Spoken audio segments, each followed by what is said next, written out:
Bienvenidos al segundo episodio de The Regen Podcast, el podcast de The Regen Academy. Mi nombre es Mónica Fernández y junto con Francesc Font nos juntamos una vez al mes para hablar de agricultura regenerativa y compartir experiencias con todos vosotros. Hola Francesc, ¿qué tal? Hola Mónica, muy bien. ¿Y tú qué tal? Muy bien, contenta de seguir aquí con el segundo episodio del podcast en el que ya vamos a entrar a hablar de cositas ya mucho más prácticas y que seguro que os van a interesar muchísimo. Fantástico. Además, hoy tenemos un invitado muy especial para nosotros, al que si quieres ya puedes presentar, que tengo muchas ganas de hablar con él. Muy bien, aquí le tenemos. Pues sí, hoy nos acompaña en el podcast Sergi Caballero, que seguramente muchos de vosotros le conocéis. Sergi se define como un apasionado de las plantas y la vivificación de los suelos. Hace 15 años que trabaja como agricultor, ganadero y consultor en agricultura regenerativa y en permacultura. En 2013, Sergi fundó un proyecto productivo en una granja en el Lluçanès, en la provincia de Barcelona, donde viven y trabajan varias familias y donde producen verduras, cordero, huevos, miel y fruta. El proyecto, que muchos seguro que conocéis, se llama Más las Viñas y es un lugar donde se pueden realizar cursos sobre permacultura. Sergi es un referente desde hace muchos años en el mundo de la permacultura y por eso estamos súper contentos, Sergi, de tenerte hoy aquí. Hola, ¿qué tal estás? Hola Mónica y hola Francesc. Yo también estoy muy contento Hola, de Sergi. poder participar en este espacio y con ganas de que nos contemos nuestras mutuas pasiones. Exacto. Sí, la verdad es que, bueno, contigo podríamos hablar de tantísimas cosas, Sergi. Yo, no sé, me gustaría antes que nada que nos contaras un poquito sobre la historia personal que te lleva a ti, que no siempre has vivido en una masía donde vives ahora, que nos vas a contar más cosas sobre cómo es esa casa, esa finca en la que trabajáis. Pero primero, antes que nada, cuéntanos un poco cómo llegas hasta ahí, cómo vas más de un entorno más urbano a terminar en Más las Viñas. Pues yo creo que formo parte de ese perfil de personas que después de hacer una vida realmente urbana, donde hay una formación académica que me va a acercar hacia un tipo de trabajo mucho más de despacho. En cierto momento nos llama la pasión por la vida más visceral, es decir, que nos quedamos embarazadas. Y entonces para mí hay como un punto de que se me rompen muchos esquemas, ¿no? Y que de repente tengo que empezar a aprender muchas cosas y me doy cuenta o conecto mucho que lo que estoy haciendo pues no es lo que no forma parte del futuro que yo quiero dejar para mis hijos y mis hijas y que no me vale, con lo cual me siento como que no tengo ni idea de nada, de otras cosas que no tengan que ver con la informática, con los ordenadores, con la publicidad y tal. Y me marcho al campo, en un pueblo donde teníamos mi suegra allí, donde vivía, y donde a partir de allí pues tengo el privilegio y la suerte de poder tomarme 2 años de mi vida para reaprender todo lo que sabía. Entonces ahí conecto muchísimo con la tierra y me acuerdo mucho la sensación de cuando veía crecer las plantas, tocar el suelo, los olores después de la lluvia, cuando salen los primeros pájaros, cuando sale el sol por la mañana en primavera y empiezas a identificar, ¿no? Y era como la sensación de esto sí que es vida, esto es la vida. Lo de antes quizá para mí no lo era. Qué bueno. Me encanta escuchar esta parte personal de las historias de la gente. El otro día contábamos, Francesc y yo, en el primer episodio un poquito también la nuestra, ¿no? Y no sé, me parece, a mí se me han puesto los pelillos de punta, supongo porque también me reconozco un poco, ¿no? En ese pensar que hay otra vida más allá de lo que a lo mejor estás haciendo, ¿no? Así que, pues muchas gracias por compartir esa parte personal del camino. Y claro, vosotros allí en Más las Viñas producís, ya lo he dicho antes, un montón de cosas y sabes sobre un montón de cosas que podríamos hablar. Pero claro, ahora estamos en una época del año, ya a finales de febrero, en la que a muchas personas se les despierta ese gusanillo, ¿no? De decir, bueno, pues quiero empezar con el huerto, a lo mejor lo tienen aparcado, se ponen a pensar en ello. que bueno, quizá ya es un poco tarde, pero sabemos que es ahora cuando no se nos despierta este interés normalmente. Y bueno, para las personas que nos puedan estar viendo desde el hemisferio sur, pues es otoño, es otra época también buena para ponerse a pensar en huerta, ¿no?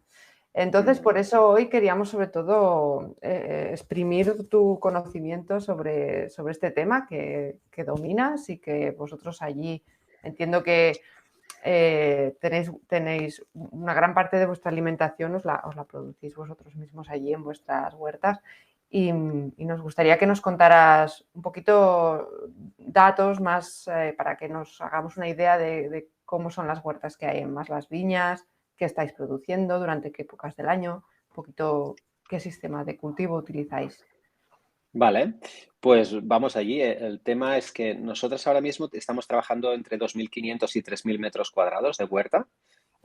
Tenemos 3 huertas distintas, de las cuales, bueno, las llevamos distintas personas, podemos colaborar, a veces nos las rotamos de una temporada a la otra y la compartimos. Y además 2 invernaderos, uno de producción de plantel y el otro de producción como muy intensiva. Entonces, el hecho de esto, ¿no? De que yo probablemente no tenga... Mi abuelo, tengo un abuelo que era cabrero con 7 años en Murcia, el otro era horticultor en Extremadura, pero yo con mi padre y mi madre no tienen ese bagaje, con lo cual yo he perdido ahí todo ese conocimiento. Y probablemente este ha sido una de las suertes en cuanto, desde que me acerqué a la agricultura o la horticultura, lo hice desde la visión de otras corrientes que estaban habiendo en el mundo, ¿no?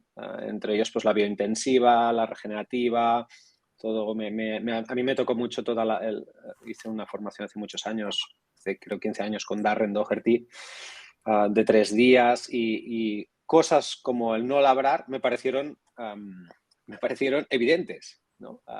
Me parecieron evidentes porque como vengo de estudiar una ingeniería, lo que me contaba es que me cuadraba mucho, ¿no?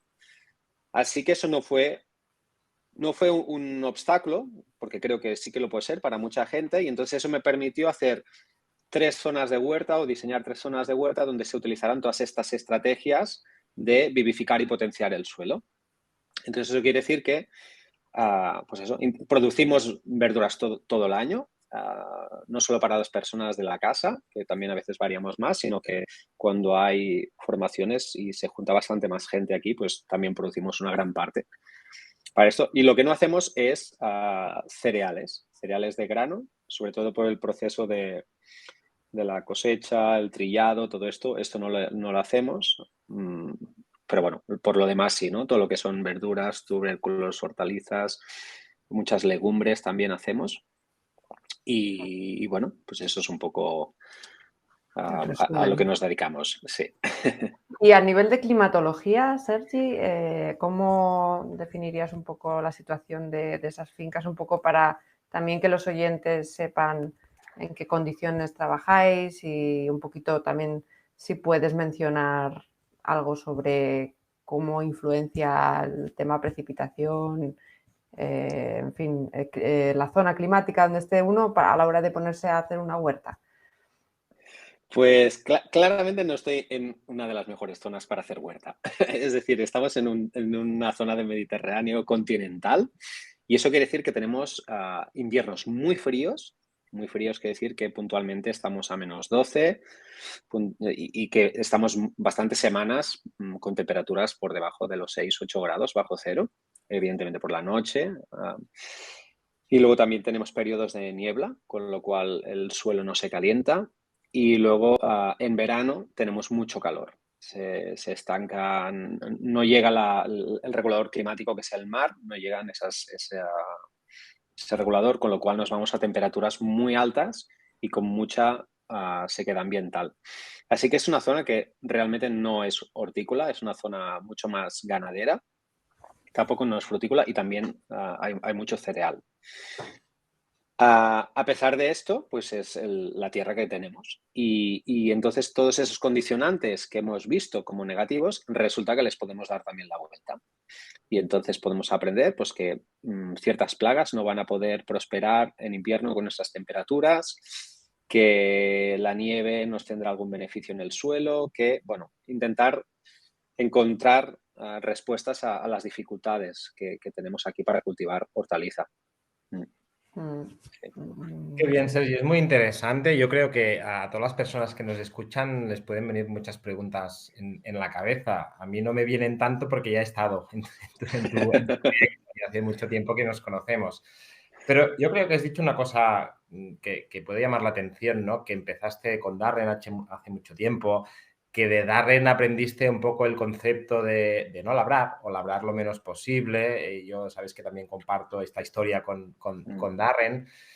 Y como continuamente estamos contando y explicando la agricultura regenerativa, siempre una de las primeras preguntas que nos hacen, porque el huerto es un cultivo que hace mucha gente, ¿no? Y una de las preguntas que nos hacen es, bueno, ¿y esto de no labrar? ¿Cómo lo hacéis? ¿Cómo lo hacéis en huerta? Luego siempre decimos, bueno, tampoco es no labrar nunca, sino que intentamos labrar lo menos posible. También decimos, y supongo que estamos de acuerdo, que en cultivos anuales como la huerta, como los extensivos, es un poco más complejo, perfectamente realizable, pero un poco más complejo que con cultivos leñosos, donde trabajamos con cubiertas vegetales.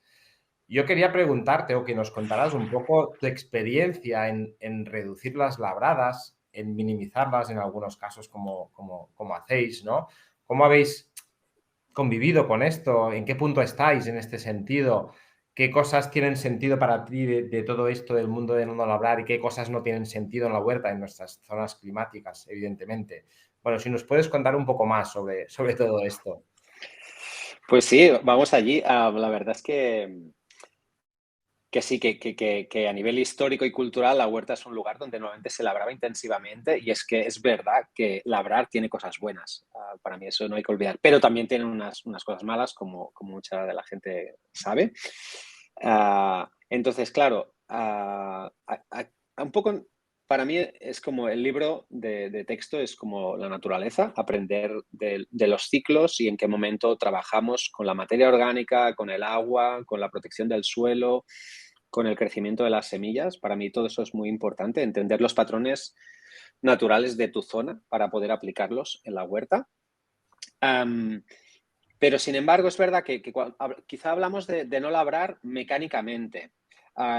Pero yo ahora, mientras estoy aquí hablando, todas mis tierras están labrando, pero biológicamente, ¿no? O sea, ahí hay algo que ahora mismo unas raíces de las plantas están segregando sustancias que atraen a microorganismos y esos microorganismos comen, se reproducen, respiran, ¿no? Hacen todos esos procesos de humificación de la materia orgánica.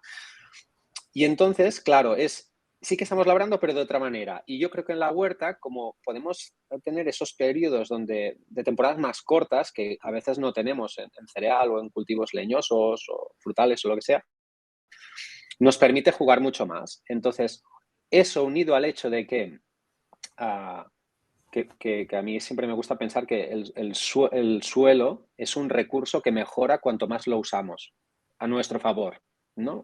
O sea, lo podemos agotar, como sabemos que es la mayoría de los suelos, pero si lo gestionamos bien, de manera siguiendo los patrones naturales, lo que vamos a hacer es mejorar su potencial y eso es tremendo.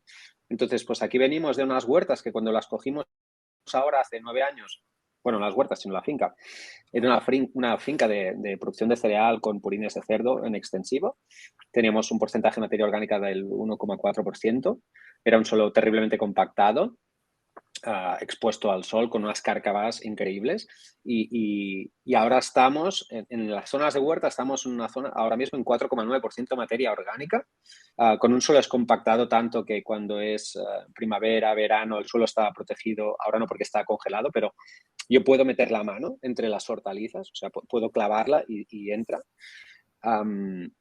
Y sin duda esto es un trabajo que han hecho las plantas y la microbiología. O sea, nosotros hemos acompañado, hemos intentado aprender los patrones, pero luego es ello, ¿no? Entonces me gusta esto mucho de la huerta, de que ofrece muchas oportunidades para experimentar. Y además, como hay mucha gente que trabaja a pequeña escala o a grande, digo, bueno, si quieres no empieces por todo, empieza con 1 o 2 bancales. Empieza a experimentar y verás los beneficios que tiene este tipo de cuidado del suelo. Porque claramente yo le veo muchos beneficios y de hecho todavía no conozco a nadie que haya empezado a dejar de labrar y que luego haya vuelto atrás. Así como sí que lo he visto, por ejemplo, en cereales, alguna vez he encontrado a alguien que ha tenido muchas dificultades, pero en huerta todavía no he conocido a alguien que tirara hacia atrás. Así que eso es un muy buen indicador. Qué bien y qué inspirador, porque nos faltan ejemplos en el mundo regenerativo de proyectos donde se apliquen estas técnicas y se obtengan buenos resultados. Muy bien. También quería preguntarte un poco por las características más generales de tu finca. Yo cuando imagino a tu finca más las viñas y te imagino a ti ahí en la finca, pues hay mucha huerta, pero hay otras cosas, hay animales, ¿no? Y creo que son una parte importante del proceso. Siempre decimos que es de las mejores herramientas para regenerar el suelo. Quería preguntarte sobre tu experiencia y sobre algunas pinceladas sobre la gestión animal que hacéis ahí en la finca, compaginada con el huerto y con todos los cultivos vegetales que has dicho. Pues sí, como dices, Francesc, tenemos aquí animales y tenemos un rebaño de ovejas, pero en ciertos momentos pues también tenemos ponedoras también, un gallinero, una ponedora móvil, y también hacemos producción de pollo. Hacemos lotes de pollos y luego puntualmente a veces entramos cerdos. Y todos estos animales también se integran en la gestión de la huerta. Y eso para mí es muy importante. De hecho, el integrar las distintas energías, ¿no? La animal, la vegetal, con el frutal, no sé, o sea, como toda esta simbiosis para mí es lo que genera esa fertilidad, ¿no? El generar ecosistemas que simulen procesos naturales. No todos los animales entran en todas las huertas en toda la parte del año, ¿no? De hecho, es como acciones puntuales que nos pueden ayudar más allá de la producción de estiércol, ¿no? Que es una aportación. Pues sí que es verdad que todos estos animales todos se gestionan con manejo holístico, pastoreo rotativo, con lo cual permiten que todos tengan hierba fresca durante todo el año y que además estemos viendo, por ejemplo, estamos en una finca muy degradada que veníamos de un histórico donde desde que entraron las vacas, porque esto lo podemos ver con fotografías por satélite antiguas, en el momento que entraron las vacas en la finca empezó a haber una gran erosión, afloran zonas de roca madre pura, grandes, muy grandes, donde había los comederos, ¿no? Porque tenemos muy poca profundidad de suelo y con apenas 6-7 años esas losas, la mayoría de ellas se están cubriendo o ya se han cubierto y ya no las ves. Entonces la gente llega y ves quizá un pasto de 50 centímetros y le dices, aquí hay menos de medio dedo de suelo y la gente dice, no, no, sí, rasca, ¿no? Entonces esa cosa ¿es el suelo que hace crecer la planta o es la planta que hace crecer el suelo? ¿No? Y sin duda, para mí, la necesidad imperiosa del animal en toda esta rotación.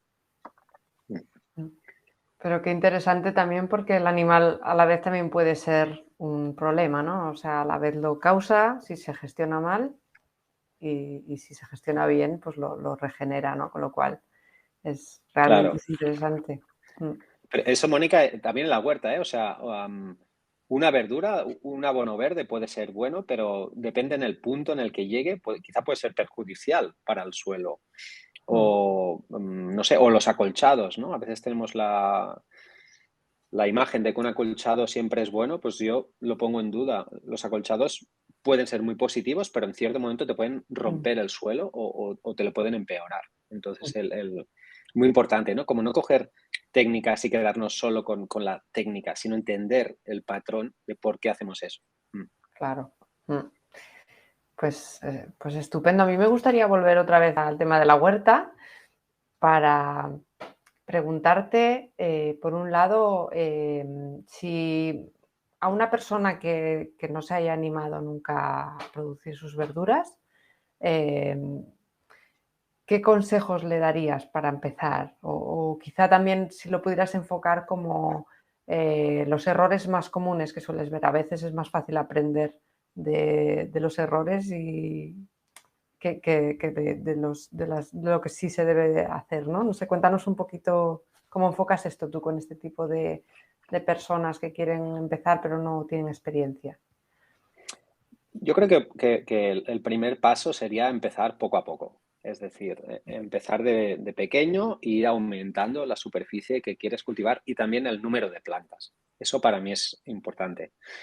Y luego esto va acompañado en que tenemos que conocer un mínimo de las familias de las plantas sobre qué necesitan.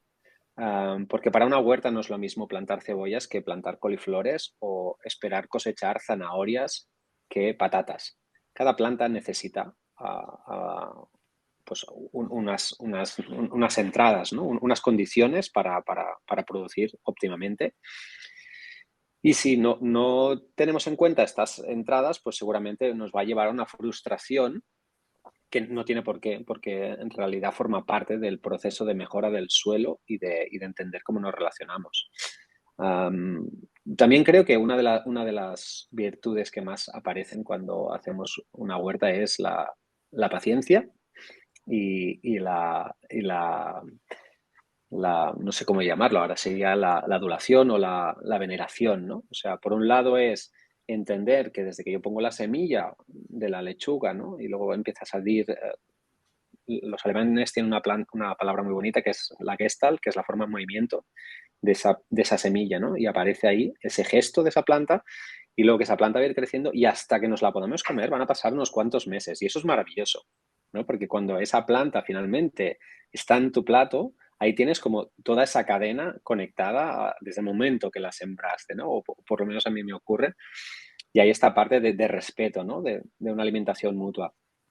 Y luego eso, hablaba de la veneración, ¿no? De conectar con la magia que representa todo ese crecimiento de lo que es la vida, ¿no? De la representación de la vida y que al final o sea, de alguna manera te has conectado con esa planta y luego cuando la tienes en el plato, pues también tienes toda esa parte, ¿no? de conexión.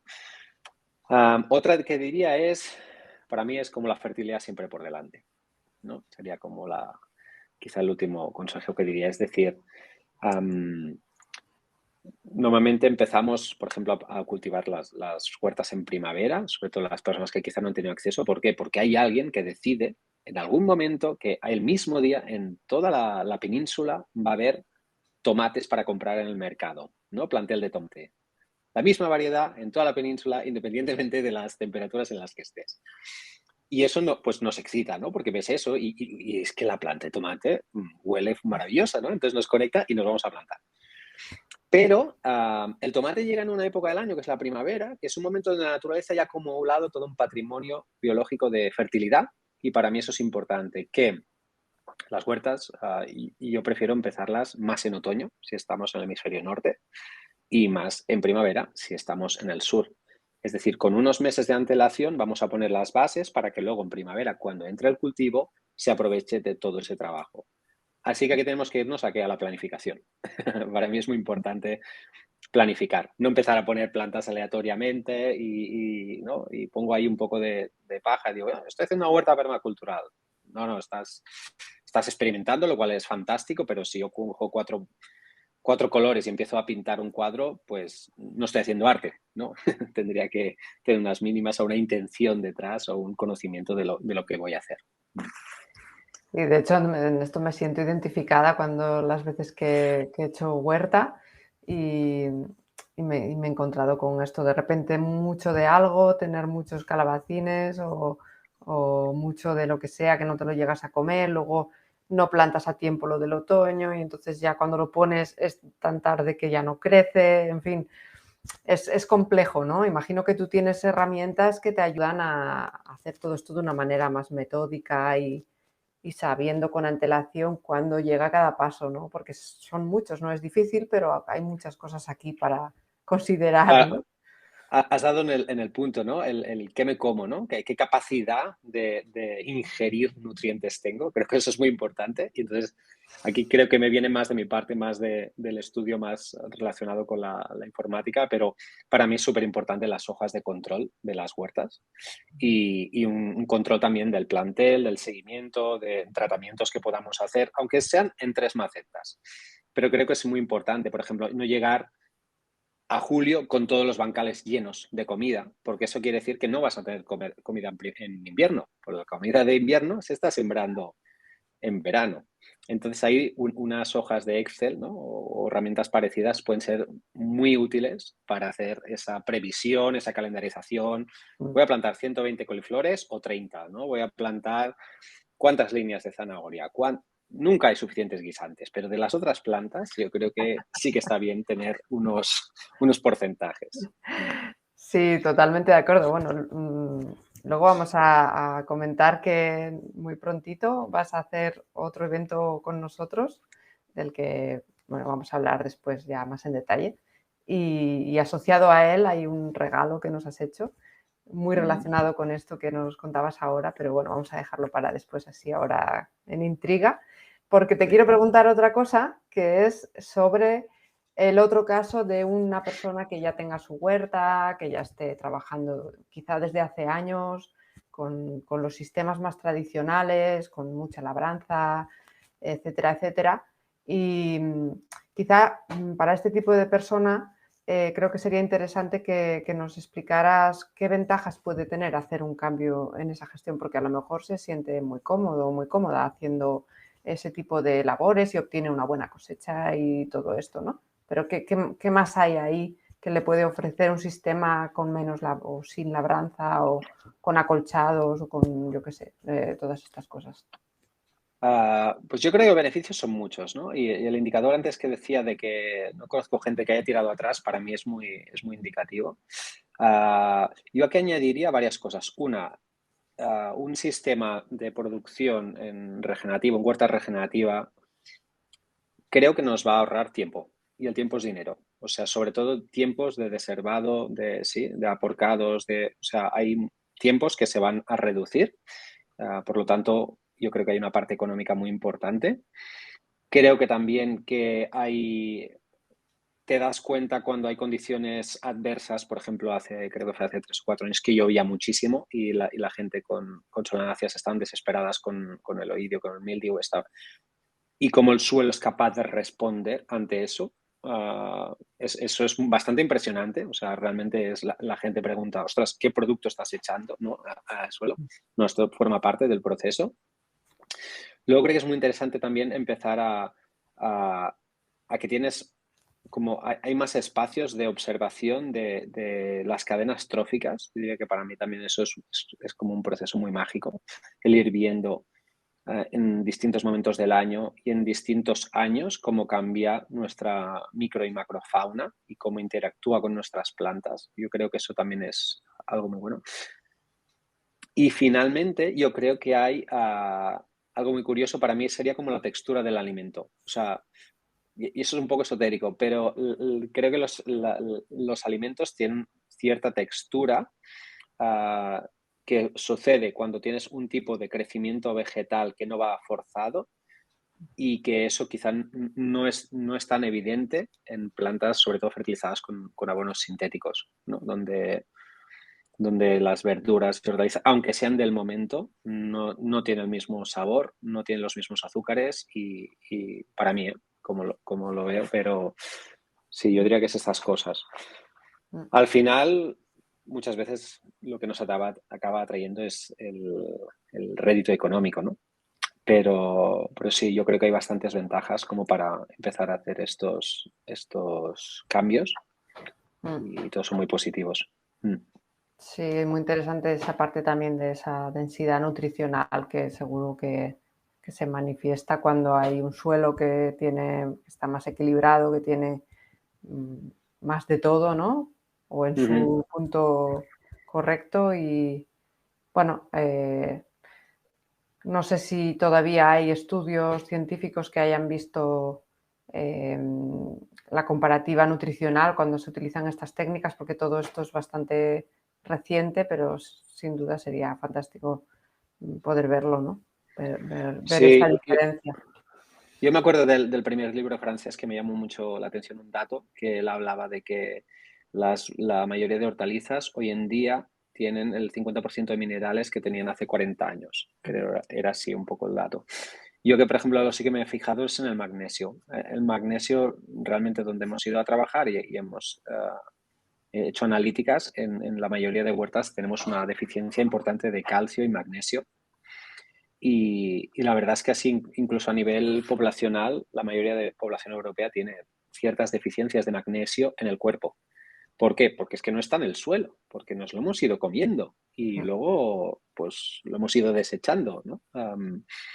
Entonces, yo sí que ahí creo que hay una parte más científica y que cuando con los años lo vamos regulando y vamos añadiendo las enmiendas que tocan, ya sea con plantas, con estiércoles, con harinas de rocas, con lo que sea. Pero vamos a ver cómo se equilibran esos valores, con lo cual creo que también es muy interesante para personas horticultoras profesionales que tengan un control químico y científico de esas evoluciones. Y luego también, desde luego, si tú tienes una huerta, esto sería otro factor más, que la frescura de esa verdura, el hecho de la sacas de la tierra y te la comes esa misma noche o al cabo de media hora, eso también es una cosa que no siempre nos damos cuenta, que la densidad nutricional también disminuye con el paso del tiempo. Lógicamente, si una verdura estaba en cámaras durante días y días, no contiene la misma nutrición que cuando tú vas ahí al huerto, lo coges y te lo comes, ¿no?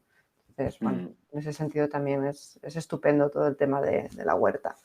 Yo quería preguntarte también, Sergi, que todo esto que dices, también las variedades entiendo que influyen en la calidad, en el peso nutricional de los productos, ¿no? Y sí que hemos visto algunos estudios que hemos también comentado, donde, como por ejemplo los tomates, ¿no? Que es un caso que siempre sirve de ejemplo, ¿no? Se han seleccionado unas variedades de tomates pensadas para que produzcan más rápido y sobre todo para que duren más días en el frigorífico, penalizando otras virtudes como el gusto, el aroma, los polifenoles, los antioxidantes en general. Quería preguntarte si vosotros manejáis también el tema variedades o si escogéis unas respecto a otras porque tengan unas ventajas o unas otras. Claramente el sabor es uno de los, yo creo que es bueno, primero sería la adaptación al lugar, con lo cual intentamos trabajar con la mayoría de variedades antiguas de la zona y luego hemos ido ampliando y buscando zonas con climatologías similares a las nuestras y de las que nos hemos traído también semillas. Por ejemplo, en una zona de Francia, en el sur de Francia, hay una zona que tenemos una climatología parecida y de la que también hemos traído semillas. O sea, trabajar con variedades adaptadas a la climatología es básico. Como bien dices, el gusto es otro de los factores para escoger un producto respecto a otro. Y eso implica para mí dos cosas. Una, que cada año vamos a ir probando más variedades, siempre estamos probando variedades de todo, un pequeño porcentaje, que a lo mejor es un 10 o un 15 o un 20% de lo que hay en la huerta, cada año es nuevo. Yo qué sé, va como ya con chayote, tomates negros, bueno, tipos de zanahorias, ¿no? Como más raíces salsafí, cosas así. Siempre hay ese porcentaje de las cuales luego solo algunas nos las quedamos. Pero es que es muy importante también la parte de conservar tus propias semillas. Y eso, incluso hemos hecho pruebas, por ejemplo, yendo a mercado y poniendo pues 10 plantas de tomate de una variedad comprada y luego otras 10 que, claro, a lo mejor hace ya plantas que llevan con nosotros aquí 14 o 15 años, de las que vamos sacando la semilla y vamos haciendo todo el ciclo.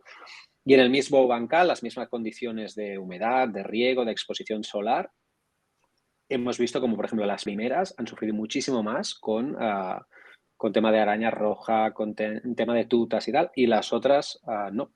Y no es tanto que la planta, digamos, como la parte de arriba, ¿no? Quizás está más adaptada, sino que creo que es la parte de abajo, ¿no? Que está mucho más adaptada al terreno y que sabe eso, ¿no? Entonces, para mí también es muy importante esa epigenética de ir cogiendo las plantas que cada año se te van adaptando mejor y ser capaz de llevarlas al siguiente año y distribuir semillas, luego compartir semillas. Qué bien. La verdad es que es un mundo apasionante, Sergi, todo esto de las semillas, de la preparación del suelo, de los acolchados, de las rotaciones, de las asociaciones, de todas estas cosas que sabes y que nos encantaría estar horas y horas hablando, pero como sabemos que no se puede hacer en un podcast, de hecho, por ese mismo motivo, pues estamos súper contentos de poder anunciar que vamos a hacer otro evento que es un webinar online, en directo, que vas a hacer en The Regen Academy. Y que, bueno, me gustaría que nos contaras un poquito, porque supongo que a lo mejor después de toda esta charla casi que hay tanta información y a lo mejor pues las personas que nos escuchan pues tienen ganas de saber más y de profundizar más, ¿no? Entonces, bueno, cuéntanos un poquito qué es lo que nos vas a explicar en ese webinar que va a ser abierto y que vamos a hacer el día 6 de marzo a las 7 de la tarde, hora peninsular, y que se llama Los 10 pasos para una huerta sana y productiva durante todo el año. Pues sí, la verdad es que me hace mucha ilusión compartir esta pasión que tengo acerca de la huerta, porque realmente me encanta. Y como bien decías, pues sí, es la propuesta es como presentar 10 estrategias para hacer esa huerta lo máximo productiva que sea, con el mínimo de aportaciones externas, que sea resiliente, sobre todo ante los cambios de lo que nos están viniendo, de que cada vez tenemos una variabilidad mayor climática, una inestabilidad mayor, ¿no? Entonces, ¿cómo tener 10 herramientas que nos ayuden a conseguir todo esto, ¿no? Entonces, vamos a hablar, como decías, de rotación de asociaciones, vamos a hablar de biodiversidad, de qué es eso de no labrar y qué es eso de labrar, y cuándo sí, cuándo no, cómo gestionar los cultivos anteriores, cómo prever el siguiente cultivo, la eficiencia, ¿no? Vamos a intentar calcular, producir lo que necesitemos para nuestra casa o también si queremos vender, porque también vamos a tocar, nosotros aquí también hay una parte de la producción que vendemos y también vamos a tocar esto, ¿no? Como la comercialización o cómo producir para esa comercialización, ¿no? Cómo aprender también a detectar ventanas de oportunidad, toda esa parte. Yo creo que nos vamos a pasar muy bien, que va a ser un espacio, espero y seguro, con mucho intercambio de conocimientos, porque también la gente que vendrá seguro que también tiene muchísimo a aportar y tendrá un montón de experiencias que se podrán intercambiar. Sí, porque de hecho, bueno, habrá oportunidad para interactuar contigo a través de un chat y bueno, esperamos que venga mucha gente. Francesc y yo estamos los dos con unas ganas tremendas porque queremos también aprender un montón de cosas de este webinar. Y bueno, solamente explicar que estamos grabando el episodio este del podcast unos días antes de cuando va a salir. El podcast va a salir el día 4 de marzo. Y el webinar va a ser el día 6, o sea que va a haber poquito tiempo desde que salga hasta que sea el webinar. Entonces, las personas que pillen el podcast antes del webinar se van a poder apuntar a través de un link que vamos a poner en la descripción del podcast y también entrando en nuestra página web que es theregenacademy.com. Van a tener ahí la oportunidad muy fácilmente de inscribirse. Pero si, como es poquito el tiempo, escuchan el podcast después, también queríamos decir que se pueden seguir suscribiendo y acceder a la grabación del webinar que vendrá después, ¿vale? Nosotros vamos a avisar igualmente a todo lo que podamos llegar de esta oportunidad, pero si alguien escucha el podcast después y no se ha enterado, que no se preocupe, que lo va a poder ver en diferido, digamos, hasta el 19 de marzo, eso sí, no va a estar tampoco de manera indefinida.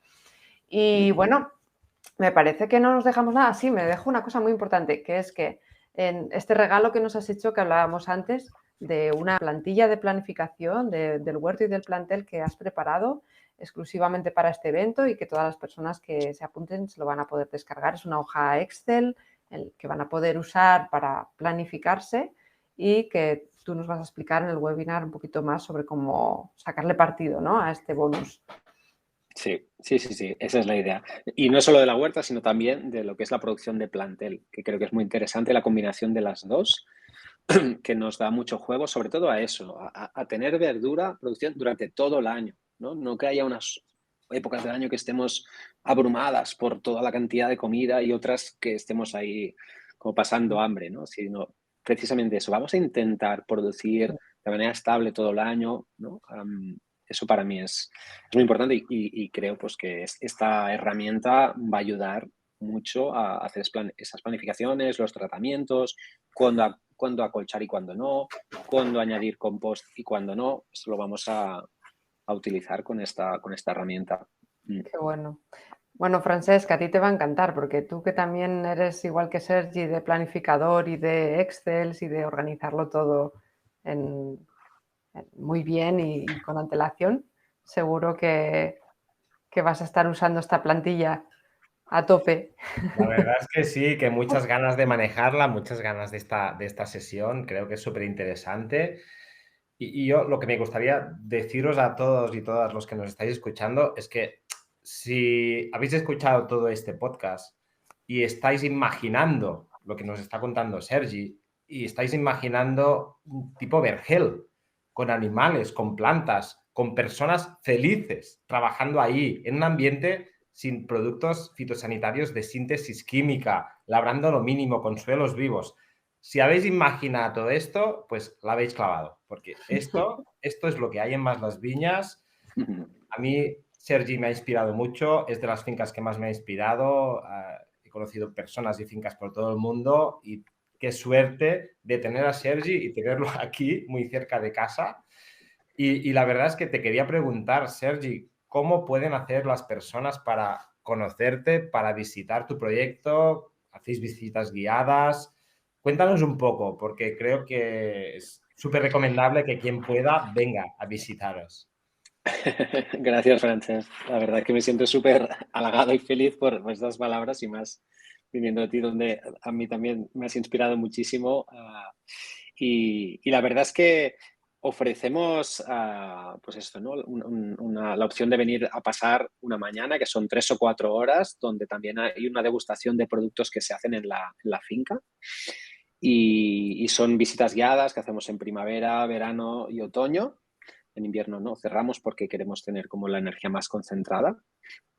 Pero la gente puede ir a nuestra página web de maslasviñas.com o ir a nuestro Instagram, y cuando hay fechas, pues las publicamos allí y la verdad es que se llenan bastante. O sea, ahora ya están llenas las visitas de abril, así que tenemos que empezar a publicar más, pero lo haremos porque es que nos encanta compartir esta pasión, porque nos encanta hablar a la gente, que te escuche sobre plantas y pregunten sobre animales y cómo funciona la economía y los frutales y cómo vemos el futuro de la agricultura, ¿no? Pues, a mí me parece, no sé, creo que la gente tendría que ir yo también a sus casas, ¿no? Luego como para compensar, porque a mí me hace muy, muy feliz recibir a la gente aquí en el proyecto, la verdad. Qué Qué bien. bueno, Sergi. Pondremos tu página web en la descripción para que todo Muy el bien. mundo pueda visitarla. También hacéis cursos, ¿verdad, Sergi, de permacultura? O sea, que imagino Sí, que en la página web también hay esa información. sí, también Y hacemos esas formaciones de 2 semanas intensas sobre permacultura. fantástico. Toda una experiencia. Conozco varias personas que las han realizado y siempre están encantadas y maravilladas. O sea que muchas gracias por todo lo que hacéis, porque sois ahí como un baluarte, ¿no? Que nos fijamos en cómo vais avanzando con todos los retos, con todos los problemas de la lluvia, de que no llueve y todas las cosas. O sea que muchísimos ánimos para continuar este gran trabajo. Muchas Y gracias. no sé si nos queda, Francesc, alguna cosa más, aparte ya de despedirnos, dar los últimos datos sobre cómo contactar y etcétera, etcétera. Yo creo que no, solo que estaba pensando, Mónica, que qué bien empezar el máster con Sergi como primer invitado, El con esta podcast. historia, el podcast, perdón. ¿No? Qué bien, Sí, sí, sí. qué energía que nos da también para seguir. Sí, yo también lo estaba pensando, jolín, un invitado de lujo. Y nada, que como sabéis, el primer sábado de cada mes vamos a estar aquí hablando de todos estos temas tan interesantes, y que cualquier sugerencia sobre el podcast, comentarios, lo que queráis, nos lo podéis hacer, por supuesto, en YouTube, que lo vamos a colgar, ahí hay comentarios, pero también podéis escribirnos siempre a info@theregenacademy.com. Y nada, nos vemos el mes que viene con alguna otra sorpresa. Muy bien. Muchas gracias. Muchas gracias. Hasta otra. Hasta luego. Hasta luego. Ahora.